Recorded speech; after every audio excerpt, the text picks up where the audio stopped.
अपूर्ण लेखों का अर्थ, लेखांकन में जिन लेन देनों का लेखा दोहरा लेखा प्रणाली के आधार पर नहीं होता है, यानी कि आप लेखा प्रणाली के अनुसार नहीं किया जाता है, ऐसे लेखे अपूर्ण लेखे कहलाते हैं। यद्यपि लेखांकन इसे इकहरी लेखा प्रणाली भी कहते हैं, इकहरी लेखा प्रणाली कहते हैं, लेकिन वास्तव में इकहरी लेखा प्रणाली की अगर मैं बात करूं स्टूडेंट्स, तो इकहरी लेखा प्रणाली कोई प्रणाली है ही नहीं, इसलिए इस विधि को अपूर्ण लेखा विधि ही कहना ज्यादा उपयुक्त होगा। अब बात करते हैं अपूर्ण अभिलेखों की विशेषताएं। क्या विशेषताएं हैं इसमें, क्या इसमें गुण पाए जाते हैं, उनके बारे में हम आगे बात करेंगे। लेकिन विशेषताओं की अगर हम बात करें तो जैसा कि नाम से स्पष्ट हो रहा है कि जो अपूर्ण लेखा विधि है वो एक विधिवत प्रक्रिया नहीं है। क्योंकि विधिवत प्रक्रिया क्यों नहीं है?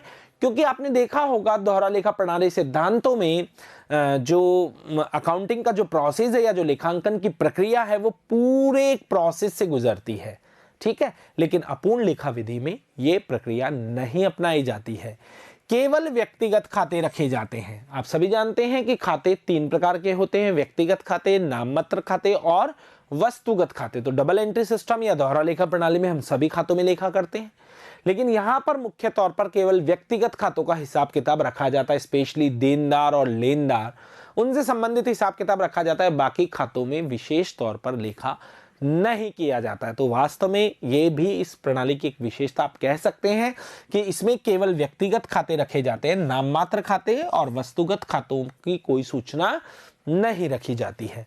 लाभ हानि की गणना एकदम शुद्धता से नहीं होती। लाभ हानि की गणना तो कर लेंगे, हम सीखेंगे कि अपूर्ण लेखों की स्थिति में भी लाभ हानि की गणना कैसे की जाती है, लेकिन सब जो आधे कार्य होंगे इसमें वो अनुमानित आधार पर होंगे। तो जो लाभ हानि की गणना होगी वो पूर्ण शुद्धता के साथ नहीं हो सकती, जैसा कि हमने दोहरा लेखा प्रणाली में किया है।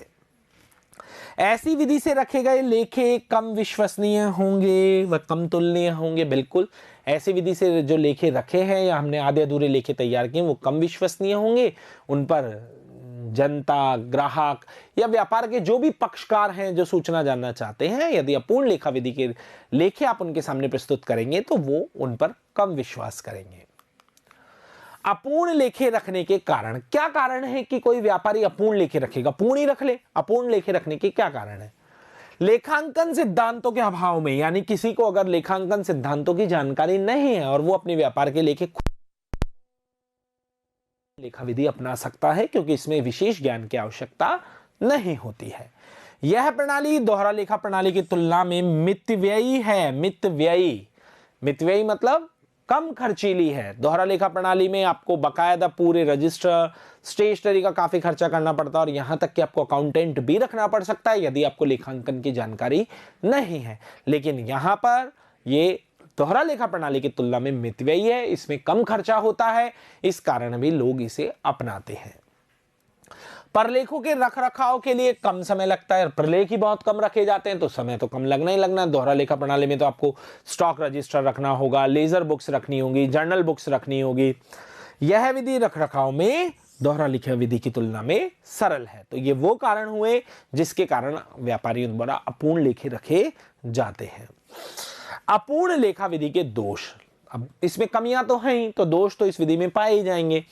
इस विधि में गणितीय शुद्धता की जांच नहीं होती। दोहरा लेखा प्रणाली में आप गणितीय शुद्धता की जांच करने के लिए स्टूडेंट्स बनाते थे तलपट, और तलपट का योग अगर दोनों तरफ से बराबर आ रहा है तो इसका मतलब यह होता था कि आपने लेखों में कोई गणितीय अशुद्धि नहीं रखी है। लेकिन यहां तो दोहरा लेखा प्रणाली के सिद्धांतों का पालन ही नहीं होता है, इसमें तलपट बनाया ही नहीं जाता है, तो फिर सवाल ही नहीं उठता है कि यहां गणितीय शुद्धता की जानकारी होगी। तो पहला दोष, इस विधि में गणितीय शुद्धता की जानकारी नहीं होती है, क्योंकि इस विधि में क्या नहीं बन पाता? तलपट नहीं बन पाता। व्यावसायिक क्रियाकलापों के वित्तीय परिणामों का मूल्यांकन और सही निर्धारण नहीं हो पाता। मूल्यांकन तो आप कर लेते हैं, निर्धारण भी आप करते हैं, लेकिन उतना सही और उतना सटीक मूल्यांकन नहीं हो पाता है। व्यवसाय की लाभप्रदता, तरलता, शोधन क्षमता आदि का विश्लेषण नहीं किया जा सकता, क्योंकि लेखे ही आधे अधूरे हैं। तो इन चीज़ों की पूरी जानकारी नहीं मिलती है। गणना की गई आय पर विश्वसनीयता कम होने के कारण आयकर अधिकारियों को संतुष्ट करना मुश्किल होता है। बिल्कुल, वो तो यही कहेंगे कि प्रॉपर तरीके से आप लेखे तैयार कीजिए, तो उन्हें आपके द्वारा जो आय आप उन्हें बताएंगे उस पर वो उतना विश्वास नहीं करेंगे जितना विश्वास दोहरा लेखा प्रणाली के सिद्धांतों के आधार पर करते। अपूर्ण लेखा, अब हमने पढ़ लिया कि अपूर्ण लेखा विधि क्या है। अपूर्ण लेखा विधि क्या है साहब? अपूर्ण लेखा विधि वह है जिसमें दोहरा लेखा प्रणाली के सिद्धांतों का पालन नहीं हुआ। फिर हमने बात करी इसकी विशेषताओं की, किसकी विशेषताएं क्या है, तो विधिवत प्रक्रिया नहीं है। इसी के साथ साथ ये क्या है, कम विश्वसनीय है। इसके अलावा अगर बात की जाए तो लाभ हानि पूर्ण शुद्धता से नहीं होते हैं, लेकिन फिर भी इसके कुछ फायदे हैं, जैसे ये विधि मितव्ययी है, इसके साथ साथ इसे रखना आसान है। जिसे लेखांकन सिद्धांतों की जानकारी नहीं है वो भी इस विधि से लेखा कर सकता है। तो इसके कुछ ऐसे गुण भी हैं जिस कारण कुछ जो मध्यम स्तर के व्यापारी हैं या जो बहुत छोटे स्तर के व्यापारी हैं वो इस तरह से लेखांकन को अपनाते हैं। अब बात आती है कि अपूर्ण लेखा विधि में लाभ हानि का निर्धारण करेंगे कैसे, क्योंकि सूचनाएं तो हमारे पास पूरी होंगी ही नहीं। तो अपूर्ण लेखों में लाभ हानि का निर्धारण, किसी भी व्यवसाय के लिए लाभ हानि का निर्धारण करना अत्यंत आवश्यक है ताकि संस्था की प्रगति की सही जानकारी हो सके। अतः अपूर्ण लेखों की स्थिति में भी लाभ हानि का निर्धारण दो विधियों से किया जा सकता है। अब इसमें भी लाभ हानि का निर्धारण दो विधियों से कर सकते हैं। पहली विधि, वर्ष के प्रारंभ और अंत की पूंजी की तुलना करके। वर्ष के प्रारंभ और अंत की पूंजी की तुलना कर भी आप क्या कर सकते हैं, लाभ हानि का निर्धारण कर सकते हैं। जैसे आप एग्जाम्पल के तौर पर ऐसे लें, मैं आपको किसी व्यापारी के लाभ नहीं दे रहा हूं, लेकिन मैं आपको यह कह रहा हूं कि एक व्यवसाय के वर्ष के प्रारंभ की पूंजी 3 लाख रुपए थी और वर्ष के अंत की पूंजी 4 लाख रुपए थी। तो आप ऐसा कह सकते हैं कि हो सकता है जो 1 लाख रुपए की वृद्धि हुई है उसके और भी कारण हो सकते हैं, लेकिन मुख्य तौर पर पूंजी में वृद्धि लाभ करता है। तो हम ये कह सकते हैं कि पूंजी अगर शुरू में 3 लाख थी और अंत में 4 लाख है, तो हो सकता है व्यवसाय ने 1 लाख रुपए के लाभ अर्जित किए हों। तो वर्ष के प्रारंभ और अंत की पूंजी की तुलना करके भी आप क्या कर सकते हैं, आप लाभ हानि का निर्धारण कर सकते हैं। इसे अवस्था विवरण तैयार करके, इस विधि का दूसरा नाम है अवस्था विवरण तैयार करके भी आप लाभ हानि को गणना कर सकते हैं। दूसरा है अंतिम खाते तैयार करके। अंतिम खाते यानी वही ट्रेडिंग, पीएनएल और बैलेंस शीट की बात कर रहे हैं। तो अब आप सोचेंगे कि सर इसमें बैलेंस शीट, ट्रेडिंग, पीएनएल कैसे बन पाएंगे जब हमने डबल एंट्री सिस्टम या दोहरा लेखा प्रणाली के सिद्धांतों का पालन किया ही नहीं है, जब उन्हें फॉलो ही नहीं किया तो उसका लेखांकन कैसे होगा। बिल्कुल, यहां पर भी हम उनका निर्धारण कर सकते हैं, लेकिन जो सूचनाएं नहीं होंगी उन्हें कैसे जुटाया जाता है इसके बारे में हम आगे बात करेंगे। अभी सैद्धांतिक जानकारी है कि अपूर्ण लेखा विधि में लाभ हानि का निर्धारण करने की दो विधियां हैं, प्रारंभिक पूंजी की तुलना करके और अंतिम पूंजी की तुलना करके।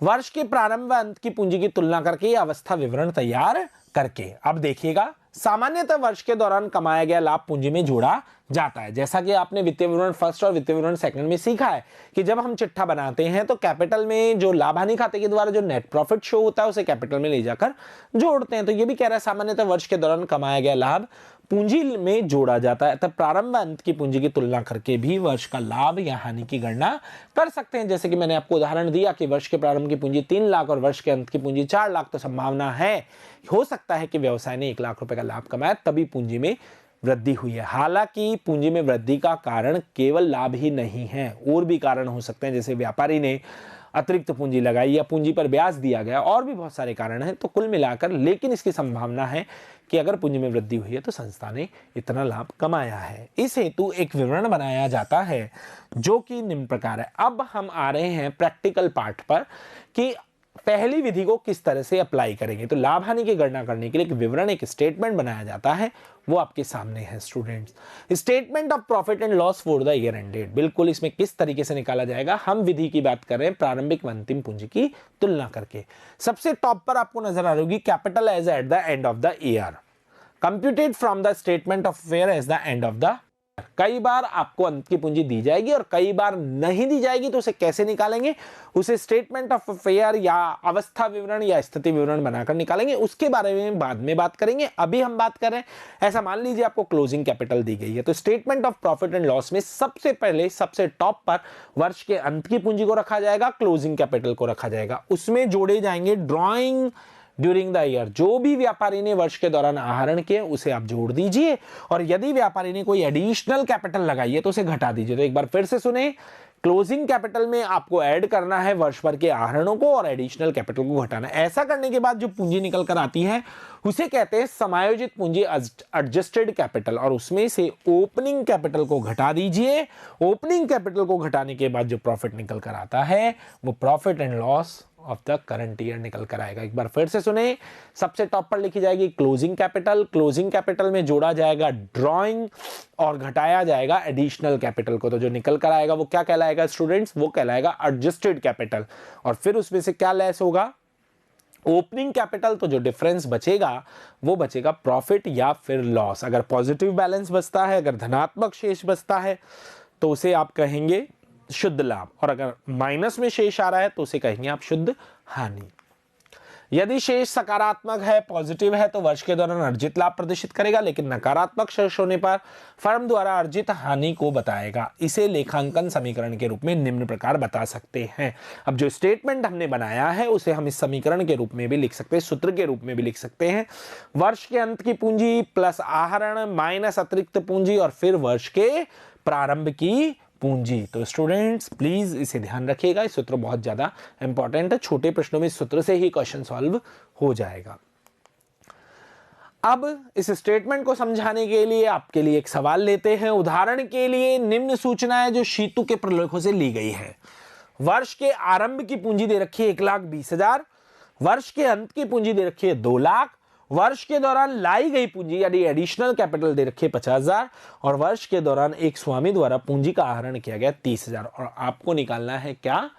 आपको निकालना है प्रॉफिट फॉर द ईयर। तो एक बार फिर से सुने, जो अंतिम पूंजी है उसमें आहरण को जोड़ा जाएगा और अतिरिक्त पूंजी को घटाया जाएगा। इसके बाद जो आएगा वो समायोजित पूंजी आएगी और समायोजित पूंजी में से ओपनिंग कैपिटल को घटा दिया जाएगा। तो आइए शुरू करते हैं। कैपिटल आपको दे रखी है 2 लाख, क्लोजिंग वाली अंतिम पूंजी कितनी दी हुई है? 2 लाख। आहरण आपको दे रखे हैं स्टूडेंट्स 30,000, तो ये आता है 2,30,000। अब इसमें से क्या लेस होगा? इसमें से आपको लेस करना है स्टूडेंट्स एडिशनल कैपिटल को। एडिशनल कैपिटल दी गई है 50,000, तो ये बचेगा 1,80,000। ये जो 1,80,000 आया है स्टूडेंट्स, इसे कहा जाएगा समायोजित पूंजी। और इसमें से ओपनिंग कैपिटल को लेस कर दीजिए। ओपनिंग कैपिटल है 1,20,000 रुपए। और अब जो प्रॉफिट निकल कर आता है वो प्रॉफिट निकल कर आता है 60,000 रुपए फॉर द ईयर। अब ये तो बात होती है स्टूडेंट्स जब आपको प्रश्न एक सिंपल साधारण सा दिया जाए जिसमें ओपनिंग कैपिटल यानी प्रारंभिक पूंजी, अंतिम पूंजी सब आपको तैयार कर दी जाए और आप इस तरीके से स्टेटमेंट बनाकर प्रॉफिट को निकाल लें। यानी जरूर इस साल का प्रॉफिट रहा होगा 60,000। अच्छा, ऐसा क्यों हुआ? पहले तो इसकी हम प्रैक्टिकली बात कर लेते हैं। अगर मैं दोहरा लेखा प्रणाली की बात करूं तो वहां पर स्टूडेंट्स आप क्या करते थे? जो शुरू की पूंजी होती थी 1,20,000 रुपए, इसमें याद कीजिए आप प्रॉफिट जोड़ा करते थे, एडिशनल कैपिटल जोड़ा करते थे, क्योंकि इससे पूंजी में वृद्धि हो रही है। तो ये हो गई आपके 2,30,000 और इसमें से आप ड्राइंग को लेस कर दिया करते थे तो कैपिटल आ जाती थी 2 लाख। ये कैपिटल आप बैलेंस शीट में दिखाया करते थे। अब की बार हमें ये 60,000 रुपए प्रॉफिट के गायब किए हैं, बाकी ये वाली कैपिटल और ये वाली कैपिटल। तो हमें कैलकुलेशन को रिवर्स करना होगा और कैलकुलेशन को रिवर्स करने के लिए क्या करना होगा? 2 लाख में से 30,000 घटे हुए, तो 2 लाख में 30,000 जोड़कर 2,30,000, इसमें एडिशनल कैपिटल 50,000 जोड़नी है, वो घटानी है क्योंकि जुड़ी हुई है। 1,80,000 समायोजित पूंजी और फिर इसमें से ओपनिंग कैपिटल जुड़ी हुई तो वो लेस करनी, तो आपके प्रॉफिट आ जाएंगे 60,000 रुपए। इस तरीके से आप, ये सीधी कैलकुलेशन है जो दोहरा लेखा प्रणाली में किया करते थे, और इस तरीके से आप इससे ओपनिंग कैपिटल घटाकर प्रॉफिट की गणना कर सकते हैं। लेकिन मैं बात कर रहा था कि ये तो बिल्कुल सिंपल सा प्रश्न हुआ जिसमें आपको ओपनिंग कैपिटल भी दे दी गई है, आपको क्लोजिंग कैपिटल भी दे दी गई है। लेकिन यदि ओपनिंग कैपिटल क्लोजिंग कैपिटल ना दी जाए तो क्या होगा स्टूडेंट्स? इसीलिए इस विधि को अवस्था विवरण विधि कहा गया है या स्थिति विवरण विधि कहा गया है। अगर कैपिटल ना दी जाए तो आपको बनानी होगी बैलेंस शीट। आपको वो वर्ष के प्रारंभ की संपत्तियां और दायित्व दे देगा, वर्ष के अंत के संपत्तियां और दायित्व दे देगा, और आपको वो बैलेंस शीट तैयार कर कैपिटल निकालनी होगी। अब आप कहेंगे सर बैलेंस शीट तो दोनों तरफ से बराबर आती है, उसमें कैपिटल कैसे निकलेगी? लेकिन यहां पर बैलेंस शीट दोनों तरफ से बराबर नहीं आएगी और जो अंतर होगा उसे आपको पूंजी मानना है। आइए इसके बारे में बात करते हैं। कई बार प्रश्न में प्रारंभिक या अंतिम पूंजी नहीं दी जाती, अतः उसकी गणना करने हेतु स्थिति विवरण या अवस्था विवरण बनाया जाता है जिसका प्रारूप निम्न प्रकार है। बिल्कुल बैलेंस शीट की तरह, केवल नाम बदला है। स्टेटमेंट ऑफ अफेयर्स, बिल्कुल स्टेटमेंट ऑफ अफेयर्स ही लिखेंगे, बैलेंस शीट नहीं लिखेंगे कि तुलन पत्र दोहरा लेखा प्रणाली सिद्धांतों का पालन करके बनाया जाता है। अब यहां अगर बात की जाए तो ये सभी आपकी मदे परिचित हैं जो मैंने एग्जाम्पल के तौर पर लिखी है। लाइबिलिटीज में ये मदे, इनसे आप परिचित हो, आपको ध्यान देना है इन मदों पर। 99% केसेस में बैलेंस शीट का टोटल असेट्स का ज्यादा होगा, लाइबिलिटीज का कम होगा। मान लीजिए इधर का टोटल है 3 लाख जबकि इधर का टोटल आ रहा है 1 लाख, इन 3 मदों का, तो अंतर की राशि को 2 लाख को आपको कैपिटल मान लेना है। अगर आपने वर्ष के प्रारंभ की सूचनाओं से बैलेंस स्टेटमेंट ऑफ फेयर बनाया है तो वो ओपनिंग कैपिटल होगी, और यदि वर्ष के अंत की सूचनाओं से स्टेटमेंट ऑफ फेयर बनाया है तो वो अंत की कैपिटल होगी, और अगर शुरू की सूचनाओं से बनाया तो प्रारंभ की कैपिटल होगी। एक बार फिर से सुनने, यदि वर्ष सूचना जो दे रखी है वर्ष के प्रारंभ की दी हुई है तो आपने जो स्टेटमेंट ऑफ फेयर बनाया है वो बनाया है ओपनिंग वाला, तो उससे ओपनिंग कैपिटल निकलेगी, और वर्ष के अंत की सूचनाओं से बनाया है तो उससे निकलेगी क्लोजिंग कैपिटल। अब आप बोलेंगे सर ये दोनों तरफ लिखने का, कई बार कुछ सवालों में ऐसा हो सकता है कि एसेट्स की तरफ कम पड़ जाए तो आप उसे कैपिटल विड्रॉन लिख सकते हैं, यानी कि इसका मतलब ये हो कि व्यापारी ने जितनी पूंजी लगाई है उससे ज्यादा पूंजी व्यापार से निकाल ली है, व्यापार को देना है, इसलिए वो संपत्ति होगी। लेकिन मोस्टली पूंजी इधर ही कम पड़ेगी तो उसे आप अंतर की राशि को कैपिटल कहें। कुछ सवालों में आपको दोनों बैलेंस शीट बनानी पड़ सकती है और कुछ सवालों में आपको एक ही बैलेंस शीट बनानी पड़ सकती है। अगर आपको एक कैपिटल दे दे तो आपको केवल एक ही बैलेंस शीट बनानी होगी। इसी के साथ आज का अपूर्ण लेखों की सैद्धांतिक जानकारी का भाग पूरा होता है।